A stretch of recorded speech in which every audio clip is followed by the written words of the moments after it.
Hello everyone and welcome back to Let's Play Pokemon Alpha Sapphire. In the last part, we made our way to Lilycove after watching Team Aqua get away with the submarine, and now we're going to hopefully track them down. Hey, Kyle! Don't tell me.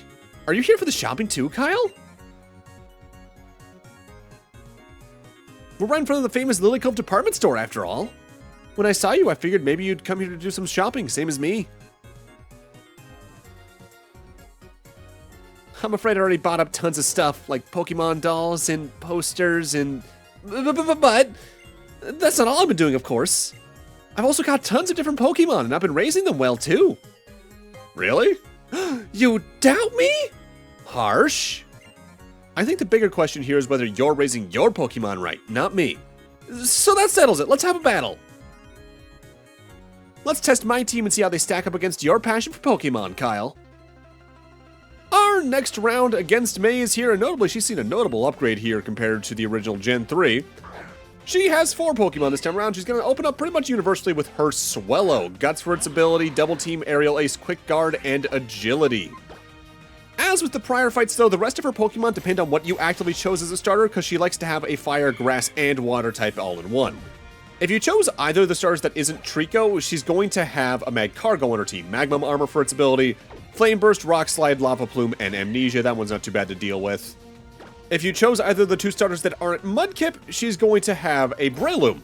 Effect Spore, Counter, Mach Punch, Force Palm, and Mind Reader. Depending on the move she makes, that one can be surprisingly deadly. And if you didn't choose Torchic yourself, she's going to have a Wailmer on her team at this point. Water Veil, Rest, Brine, Water Spout, and Amnesia. Her final slot at this point is where the big change is for her, as notably in Ruby, Sapphire, and Emerald, May never actively fully evolved her starters. But here in Omega Ruby and Alpha Sapphire, they've changed that up, so we can actively talk about the final evolution of Mudkip as well as Trico.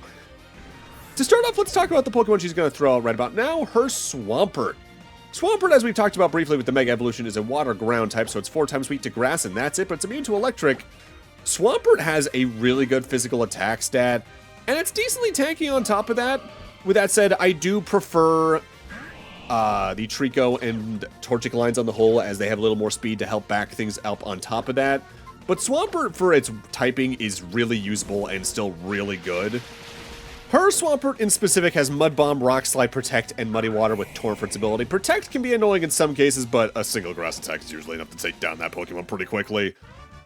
As for her Sceptile, should you actively run into it, it has Overgrow for its ability, Agility, Slam, Dual Chop, and Detect. I'll talk about Sceptile as a line in a moment. This reminds me of the battle I had with you back on Route 103. You were able to become this strong because you battled me back then, right, Kyle? What would you think if I said something like that? I'm actually thinking that it's about time I went back to Little Root, though. I've caught a lot of different Pokemon, and my Pokedex is pretty complete, so I think I should go show it to my dad. Huh? Did something just sparkle in your bag? It was like the light from that meteorite. Oh, nothing. Sorry, just forget it. I'm probably just imagining things. Kyle, what are you going to do? You're going to collect all the gym badges and take on the Pokemon League challenge? Yeah, pretty much. It's my main goal at this point. Typical Kyle. Then while you're collecting your badges, I guess I'll go and complete my Pokedex. I guess I'll be off then. Good luck completing your Pokedex. You have to catch legendaries for that, and I don't think you've seen a single one of them so far. But notably, the Meteorite did get another description upgrade. It continues to give off a faint glow and is slightly warm to the touch, so as we progress on, something's happening to that thing, whatever it is.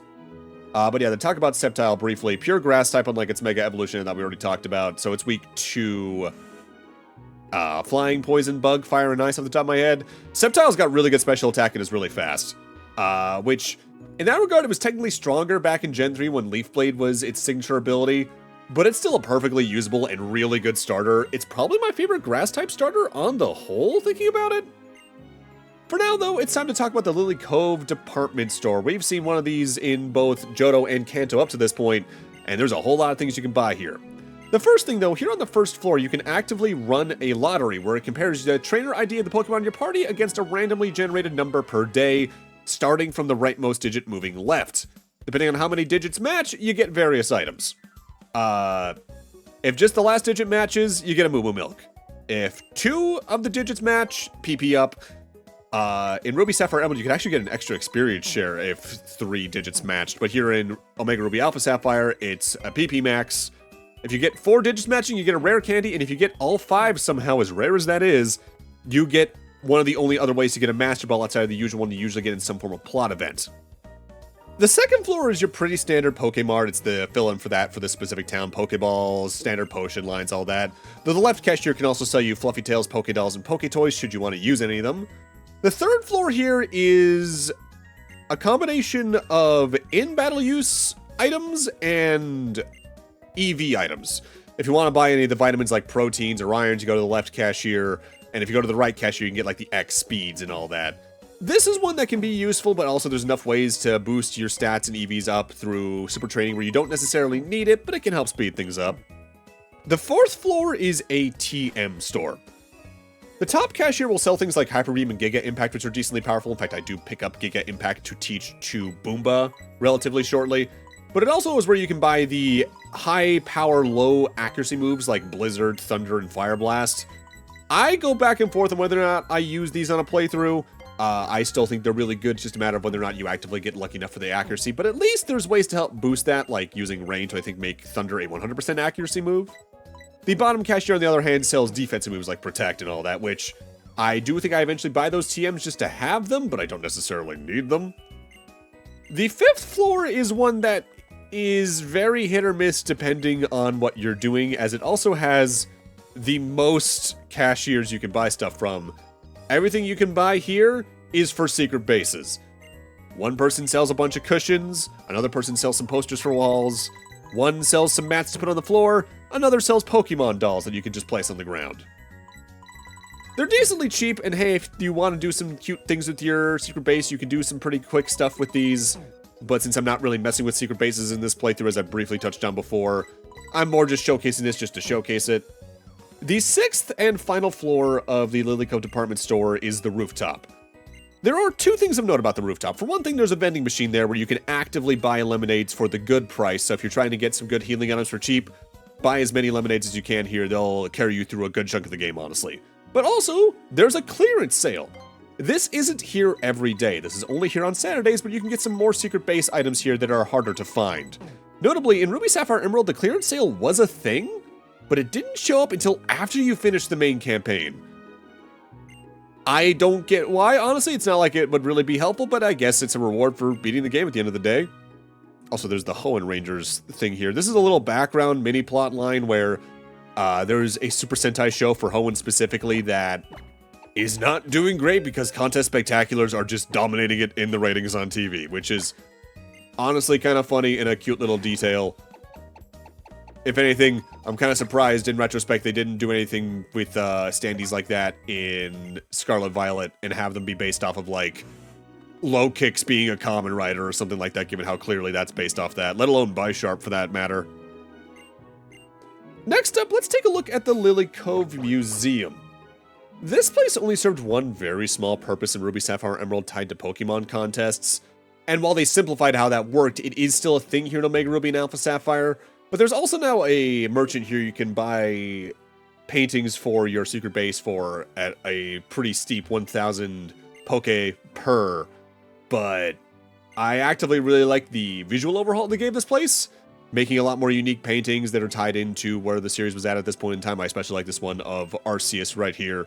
But the one with the guy in his curly is really neat. I like the showcasing of different art styles through these small little portraits. It's just really cute. Things like this have been around since Gen 1 because we had the museum over in Pewter City and all that, but I really do think starting in Gen 4, they really started honing in on these to make the world feel a lot more complete. Also, partially convinced that painting you can see on the top right there, with the guy in his Altaria, is a slight inspiration for Adamin's design in Legends Arceus. Ooh, nothing like a picture of Pokemon Lucifer. Hell yeah. So to get a good idea what the main purpose of this place is here overall, we want to talk to the curator of the museum, who's this guy in front of the staircase. I'm the curator of this museum of fine arts. Well, they're all fantastic pieces of art with history. The second floor, well, I've been thinking about displaying something different, something more lively on the second floor. What does he mean by that? Well, you're gonna need to wait until we actively tie into Pokemon contests in post-game. If you had actively done a few contests already, you would have gotten a good hint for that up to now, but I'm just gonna hold off till later. This here is the move deleter. He can actively delete any move from a Pokemon's learn set. You might wonder, okay, why would I want to do that? For one thing, when HMs were in the form they currently are in this game, this was the only way to actively remove an HM from a Pokemon's current moveset. Trying to override an HM with a TM, or at a move tutor, or from a move via level up just does not work. On top of that, you couldn't actively transfer Pokemon between generations more often than not if they knew an HM. You couldn't use Pal Park in Gen 4 to take a Pokemon from Fire Red or Leaf Green or Ruby Sapphire Emerald up into Diamond Pearl Platinum, Heart Gold, and Soul Silver. That is largely also a bit of a holdover from Gen 2 in that regard, because if memory serves, the time capsule could go back and forth between Gen 1 and 2. It's just that you couldn't send Pokemon with second generation moves backwards unless they got deleted at the move deleter. I believe in the modern days of Pokemon Bank, that's nowhere near an issue anymore, but I also don't think I've ever actively booted Pokemon Bank, so hell if I know exactly on that. With that said, I've actively gone around Lilycove in a very specific pattern. You might have noticed there's a couple of Team Aqua grunts across the area. You actively cannot reach certain portions unless you go through this area in a very specific pattern to wind your way to the eastern beach of it in order to actually find Team Aqua's base, which, let's remember, that's the main reason we're ultimately here up to now. So this guy actively gives us two different TMs. The first one he gives us is Rest, and the second is Sleep Talk. Rest, when used, automatically puts the Pokemon that used it to sleep, but it also recovers their HP to full. There are certain abilities and berries you can use to actively make that just a one-time full heal per battle that can be really useful. Meanwhile, Sleep Talk is a move that will only work while the Pokemon using it is actively asleep. If they're awake at all, the move just outright fails.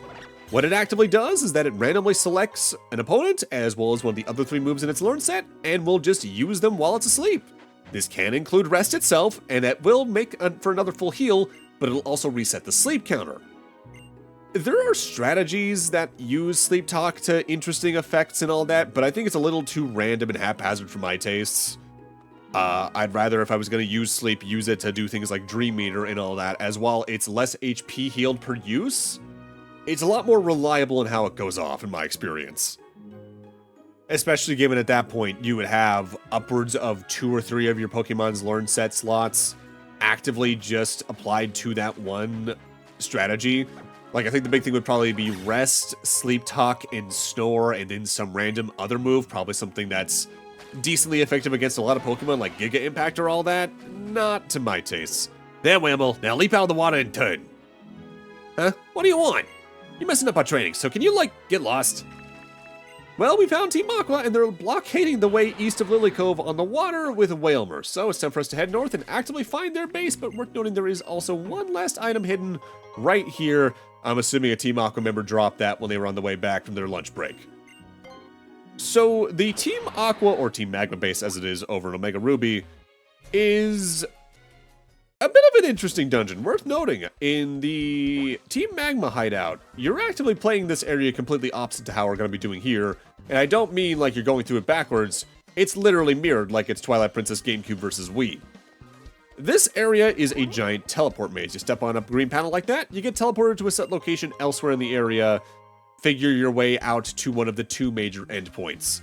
There's an endpoint we want to get to plot right now, but there's another one you can reach that is optional for the moment, but we will need to go there in the very, very distant future. But if you want to get all the really good items here while you can, or at least when you first can, it's best to find the other area first. Not all the Team Aqua members in here are required fights. Thankfully, there is a free restore point right here as well, which is pretty nice to have. But the Team Aqua grunts you're required to fight along the way, well, you've fought a bunch of Team Aqua or Magma grunts depending on your version. You know what they're going to have. Zubat line, Carvana line, Numel line, extraneous thing. And that's, I think, the big issue with the villain teams in my experience is they're so one-note in combat, even compared to some of the other various trainer types that are still technically one-note, like bird tamers are always going to use birds and all that, where they really get grating by the time you finish their plotline. And Team Aqua and Magma, I think, are probably the peak of that in my experience and memory. Not for nothing, I do really like how they handled Team Yell and Team Star in that regard, because Team Star's entire focus was so unique on how many types they covered that every area at least felt a little bit different. And Team Yell, well, they get a pass because they barely exist in that game. What is kind of funny about this area is that when I first played Alpha Sapphire specifically, I remember thinking that this was a completely different feeling area, but looking back at the layout, while it's not one-to-one, they actively kept a lot of the same spirit in there with how the teleport maze itself is shaped. There's even one room that's pretty one-to-one in that regard. The main difference is that there were two specific areas they've actively now split into their own rooms rather than being part of a larger room like they were in the original Ruby Sapphire Emerald version of this area's layout. Teleportation mazes like this one in the series, I used to find really difficult, but as I've gotten older, I've just gotten better about memorizing locations and where I've been and all that, and piecing together A plus B equals C and all that jazz, so not as bad as they used to be. I'm trying to think what I think is the hardest one in this series off the top of my head. If I actively didn't just do the move left at all times thing in Sabrina's gym, that could be a little rough. Silphco is probably up there. But what's really unique about Silphco compared to a lot of the other teleport mazes is that you can get through a majority of that dungeon just actively going up or down the staircase. It's only really a few specific rooms you need to enter using the teleporters, which even then, it's only like 3 specific teleporters you really need to use off the top of my head. In that regard, I think honestly the harder Team Rocket adjacent puzzle especially is the floor tiles that just send you going a specific direction. The Aqua Suit's the fruit of the collaboration of Devon's and our science and technology. If not for Shelly, who used to work for Devon, this adventure never would have materialized. I'm assuming they're going to use that to get deep in the ocean. Yeah, thinking about it, I do think the arrow panels that send you one direction are a generally harder mechanic, if only because, well, you don't have a good idea of an overall map shape while you're teleporting from place to place, yes. You get the information in such piecemeal ways where it's easy to kind of place yourself amongst the dialogue tree of routes, so to speak. Meanwhile, with the arrow panels that spin you around and send you a specific direction, you're probably not even seeing half of the direction you're gonna go at first, so you kind of just have to make a lucky guess. You can't exactly backtrack to those areas as easily. Off the top of my head, I think the hardest teleportation maze, if it's not Silphco on a first run, might be the one in Gen 4, but again, as I've said several times throughout this LP, it's been long enough since I last played main Gen 4 that I don't quite recall. I want to say that was tied to the team base there, but it's been a little bit. Either way, by coming to this comparatively obscure part of the Team Aqua Base, you can actively find what's meant to be Matt's room. And within it, you can find the TM for Dark Pulse, which I believe is a special base dark type move that has a chance of inflicting a flinch upon the opponent should they manage to use it first. I don't tend to use this move too much, but there's one specific Pokemon line I know can take very good advantage of it from my time messing around in stuff back when X and Y was like new. Specifically, the Clawitzer line can use that pretty well, because if memory serves, that move does fall under that line's ability set, so it'll actively get powered up just because of their ability on top of their already high special attack stat. So hey, if you manage to find yourself a Clawitzer or its pre-evolution Clauncher, which you actively can do here in Alpha Sapphire past a very specific point in the story, wink wink, might be a good choice for a move to have on that Pokemon if you want to use that as one of your main water types, which, hey, I like the Clawitzer line a lot. It's a pretty good one for that. So this specific room's a little interesting in that once you've actively reached this, you're effectively at the end of the area. We finally meet again. Huh? Is this the first time we've met? Nincompoop, it doesn't matter. Brace yourself, we'll show you the power of quintuplets. In a few very sparse cases in Gen 6, they do actively throw 5 trainers at you with 1 Pokemon each to effectively have a trainer battle variant of a horde battle. With that said, because moves like Surf hit the entirety of an opponent line in things like in cases like this, it's not exactly that big of a threat. It's kind of cute though, won't lie, seeing this many puppies on screen.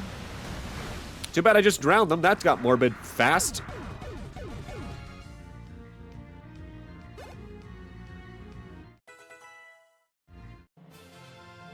Oh, no, you got us.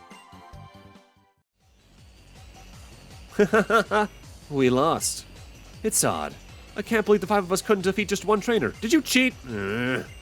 Nincompoop, stop whining. Our leaders are ahead. You have no chance to defeat them.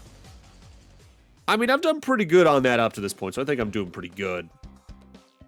So while the end of the area is actively just past us, effectively at this point, I am going to backtrack to take the other branch from this specific route, and it's going to bring me to my other destination here. This is one of the rooms that's more or less directly lifted from the original Ruby, Sapphire, Emerald. This is several tiers of 3 teleporters. You just need to kind of find your way across. My word of advice, wherever you are in this little teleport maze, choose the leftmost teleporter you can actively access at that specific point in time, and that'll get you to the end of the area and our destination really good. Items are pretty quickly. In specific, doing this will lead you to Archie's room. Notably, I believe, since the area is mirrored for Omega Ruby Alpha Sapphire, depending on which version you're playing, you want to choose the rightmost teleporter in the case you're playing Omega Ruby. So the reason we came here to Archie's room is that there's 4 Pokeballs over here. One of these is a really good item. One of them is an okay item, a nugget. The other 2, though, are a recurring joke jump scare that's been around since Gen 1. 2 of them are Pokemon. In this case, Electrode. This is a Generation 1 electric type, so it's weak to ground. Electrode was the fastest Pokemon off the top of my head back in Generation 1, and it's held on to that to this day. It's still fast by modern standards. It's not too great at attacking on the whole, though it does have a special lean, which is pretty good for the moves it can learn. If you're going to use this, you're probably going to use it for things like self-destruct or all that, or try to just get quick hits in fast to finish off opponents. Not my go-to electric type, but I've made some good use of it in the past. Ability-wise, the entire line can have soundproof, so no sound-based moves can hit it. Static, which we're used to seeing, but they can also have Aftermath. If a Pokemon with Aftermath is defeated by an opponent using a move that makes physical contact, said opponent takes damage equal to roughly a quarter of their max HP, I want to say off the top of my head, barring certain other abilities that can overwrite or get past this. It can make for some interesting last-second sacrifice plays, I won't lie. With that said, I do prefer abilities myself that tend to actively play more of a part during a battle without my Pokemon fainting, as I try to avoid that as best I can, but hey, it's useful. So after we take care of the second Electrode, the main reward here is the Pokeball on the top right. This is the Master Ball. I talked about one of these briefly earlier this part, actually, when we were at the Lottery ID Center over in the Lilycove department store. But Master Ball is the most effective Pokeball in the game. While it used to have a mathematical chance of failing, I believe, since I want to say Gen 3 or 4, it's been a guaranteed 100% capture on anything you throw it at. I tend not to use them too much unless there's a roaming legendary to worry about, but since there really aren't in this generation, I'm home free. Oh, I knew you'd come. Hello, Matt. You're the first Poke ever to sneak into this hideout and make it this far. I expected nothing less from a crumb like you. But I've got some bad news for you. We already completely finished upgrading the ship. Look at that drill. As long as we've got that thing, we could KO the seal over the seafloor cavern with one punch. My bro Archie's in the ship. Come at me. If you take me out fast, you might be able to catch up to him. Before you do, though, we need to settle once and for all who's stronger. You and your sorry Pokemon, or me and my not-so-sorry Pokemon. I'm heating up. Oh, full on, I'm burning up. Me, you, Pokemon, mixing it up, dueling. Well, well, well. Let's battle it out so we got nothing left. Matt is back, and despite his big self-hype speech there, he hasn't brought anything that new to the table. He still has the singular Sharpedo, rough skin for its ability, Ice Fang, Scary Face, Slash, and Poison Fang. The level's been raised, yeah, but since your levels have also been raised, that doesn't really mean much. This is what I mean by, well, I like the sauce of Team Aqua and Magma's designs, especially in Omega Ruby and Alpha Sapphire compared to the original Gen 3. I think they're the least interesting team to fight, because even their more one-note moments feel even more one-note than they did in, like, Team Rocket, Team Galactic, Team Plasma, and the like. A shame, too, because I think the Pokemon they focus on are some really cool Pokemon, like Carvanha and Sharpedo. And even though I don't like using Camerupt, it did get a really good Mega Evolution here in Omega Ruby Alpha Sapphire from my memory. A good Fighting-type move, a good Grass-type move, and Matt's out of the way pretty quickly, and a good Water-type move, and his equivalent over in Omega Ruby's out as well. Not a very hard fight. Oh-ho! That hurt just about exactly as much as I figured.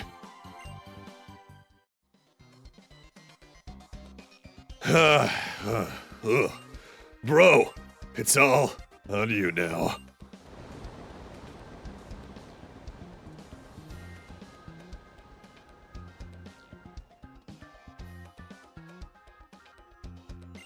While we were battling it out, my bro Archie finished getting ready. I have only one hope. For my bro Archie to finish doing what he set out to do. That's all. My bro Archie is everything to me. I live to serve my bro. Alright then. You took me out, so I'll give you an idea of what the world will be like if my bro has his way. My bro Archie's headed for the big blue sea that stretches out from Lilycove City. Deep beneath the surface is the seafloor cavern. That's where the world my bro hopes to create. Where the beginnings of the primordial world will be felt. Regular people in Pokemon can't make it there, though. How could you get there? Why don't you look around in towns by the sea and use your own thick head to think about it? So, we've sort of failed, but I guess we at least got key information there? And the teleporter over here to the north of this room takes you back to the entrance, though notably that's a one-way teleport, as that teleporter would lead you elsewhere should you use it again. So, like Matt mentioned, we're done here in Lilycove for now. There might be some stuff I can handle later on, but for right now, our goal is to finally surf east and hit probably one of the more infamous parts of Hoenn, the water routes. So Pokemon has had surf-based routes since Gen 1. But while Kanto only had, I think, 3 routes that were water-based, and Johto had 2, and heck, the most recent game that has proper water routes was Alola with only 1, Hoenn has a whopping 17 water routes. If you look at the map, the entire eastern third of Hoenn as a region is water routes. Which, to be fair, some of them are the equivalent of like a 2x2 screen width, and you just move slightly over and you're in the next one. But especially in the original Gen 3 when surfing was slower, getting through this was a slog. This is part of the reason why I chose a Sharpedo for my team, as it really helps speed this up. With that said, we're going to have a lot of water Pokemon to fight around here, of course, and the first one we got here is a Luvdisc, a Gen 3 pure water type, so it is weak to grass and electric. Luvdisc has okay speed. That's it. Its attacks aren't great, its defense isn't great, its HP isn't great. Swift Swim and Hydration make for good abilities, but Luvdisc doesn't have any good moveset to potentially take advantage of the buffs that could give it. It's one of the few Pokemon I look at and I go, yeah, you're cute. Stay away from my team. I just don't want you anywhere in it. I do not like Luvdisc. And honestly, if they had done the thing people thought would be the case back in Gen 5 and made Alomomola an evolution to it, it probably would have been a lot more of an interesting Pokemon to use.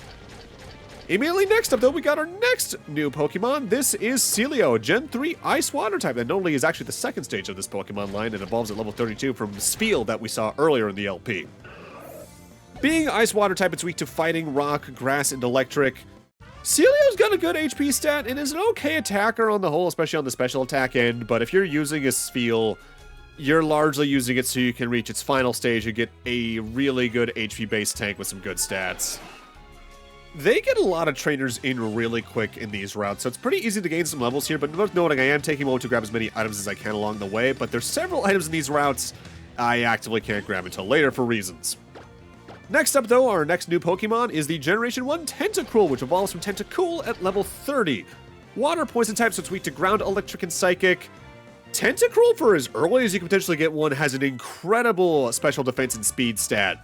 And honestly, has some good enough attack and special attack stats so you can make a decent tank out of it that can also do some decent damage.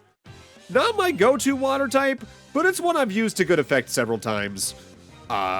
And honestly, I'm always a little nostalgic for it because growing up I had a Pokemon VHS that had some episodes of the anime on it, and one of them was a Tentacool episode, so hey, nostalgia. Next up, though, our final new Pokemon for the part is Golduck. This evolves from Psyduck at level 33. Pure water type, so it's weak to grass and electric. Golduck is perfectly usable. Decent special attack, okay speed, good defenses. It's really a kind of balanced Pokemon in its stats, so it can do a lot of different things, but there isn't anything that it really specializes in due to that. Swift Swim can make for a decent ability if you can get the hidden ability for it that actively can help boost its speed up a good bit. Cloud9 can be useful, honestly, in that regard. One of the funnier things you could do with Golduck is that it has the ability Damp, which prevents any opponent Pokemon from using the self-destruct adjacent moves, which gets really funny if they attempt to use it. The notable thing about this part of the ocean here is that there is a little house here, but we actively can't really do much here yet until we find some of the items around these routes. This is the treasure hunter's house. Effectively, if you find any little colored shards while grabbing items across these water routes, you can bring them to the guy in this house and trade them for an elemental evolution stone of a matching color. So this is a pretty easy way to get a lot of, like, leaf stones, thunder stones, fire stones, water stones, and all that. The basic 4, yeah, but it's at least a very easily repeatable way as well, because if memory serves, some of those items can also be held by Pokemon in the surrounding area. But with that, I'm going to need to end this off here. Thank you guys for watching, and in part 20, we're going to continue through the mass amount of water routes before heading off to our next city. See you guys then.